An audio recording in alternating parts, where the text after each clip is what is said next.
Hi, Miss Deb here, and this time we are going to do the coloring of the artwork we have already done. So last time you finished with Sharpie outlining your pencils, and here we are going to show you how to color it. We are going to use watercolor.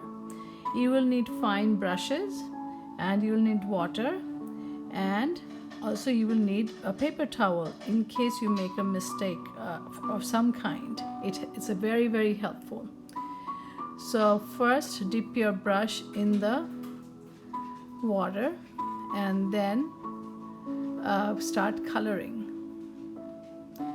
Use really bright colors, and every time you change your color, please wash the color of your brush before you get to a different color.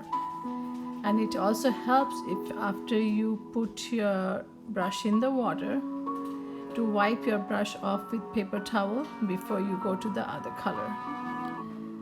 I have chosen to paint the leaves purple and left stripes of white and purple, and the other leaves yellow. So I'm not quite following what you can find in nature. Madhubani is not always realistic, so you can do and use any bright color you want. So the only thing I think I'm going to keep natural is the tree, and I'm going to paint it brown because I'm going to paint everything else really bright.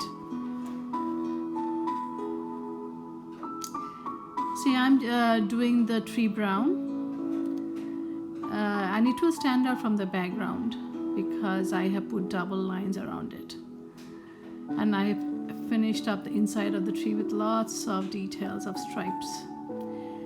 Okay, if you want to keep something white, plan for it, and you do not have to paint it white because your paper is white. It will stand out really nicely. Now that my tree is done, I'm turn my paper around again, and I'm using the other side. This design is for water. What I'll tell you is I'm planning to do one blue line, one white line, so that way it will stand out more.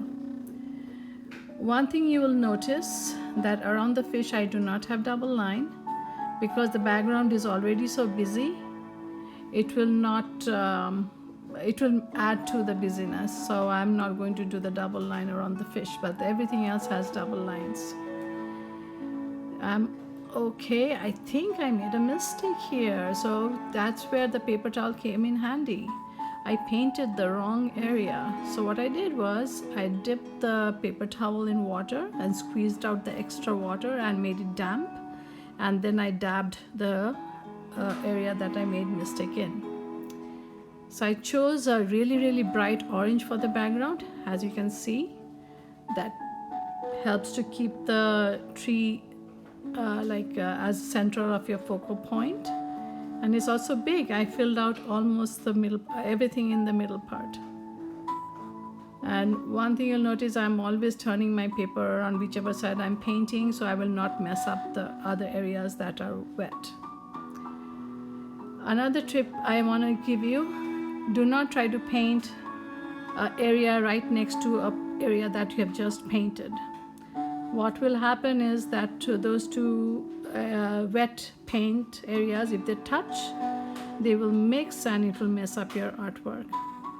So try to let it dry and then color some other parts and come back to that area and finish the area that has already dried. So I'm trying to do that too, but I think in one part I messed up a little bit when the paint was still wet and it just got mixed up.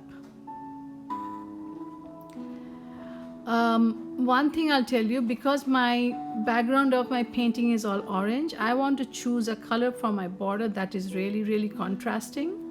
So I chose a blue and a yellow. Blue and a yellow goes very well together, and it is very contrasting to what I have in the middle of my artwork. So make sure that you're choosing a border color that is really outstanding, and it will make your artwork pop. So here is my finished artwork, And following, I'll show you some more of my other artworks that I have made. So I put elephants. Here's another tree of life. In the border you can see lots of fishes, and here's another elephant. Happy creating!